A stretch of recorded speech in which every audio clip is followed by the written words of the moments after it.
It's a new year and it's a new you, right? But we've been getting a lot of questions about what it really takes to be a real estate agent here in Ohio and what the costs really are. So as you're kind of thinking about these things, these are some of the things you would want to kind of consider before you obviously jump in.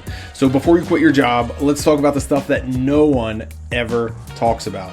Now in Ohio, you do need 120 hours of pre-licensing education. Most people do that online, but it's split between classes like real estate principles, law, finance. Most people, like I said, they do it online. Nights, weekends, usually takes 2 to 4 months if you stay consistent. It really just depends on how hard you go after it, right? So think less college finals, more NFL combine. You still got to prepare to take that state test because if you don't pass that state test, you can't get licensed. Now, the state exam, it isn't impossible, but it's not a layup either. So if you study, most people pass, but some people obviously do struggle with taking tests.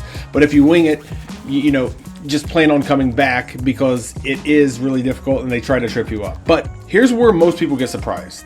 Outside of the classes, most new agents spend about $1,200 to $1,500 just for the pre-licensing courses.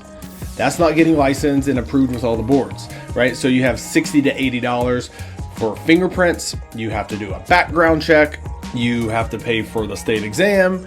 And with the state exam, you also have a national portion as well. You got to do $200 to $300 for your license application.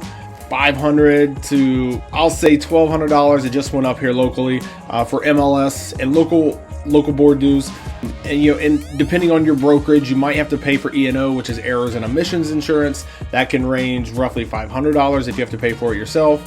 A lot of brokers here in the area will cover that for you, but and that's before if your broker provides business cards, signage, all the emotional support stacks you have in the office. So it's not free agency money yet, like you're having in the NFL here soon. But here's the upside. If you treat it like a business, and I've said this for years, if you treat it like a business, not a hobby, Ohio, Central Ohio specifically, is a fantastic place to build a real estate career. Just don't let the startup costs surprise you because no one warned me about them either. I'm Josh Cooper with RE/MAX Realty and the Ohio team here in Central Ohio. And if you've had any questions about possibly getting licensed here in Ohio, send me a DM and I can help you the best that I can.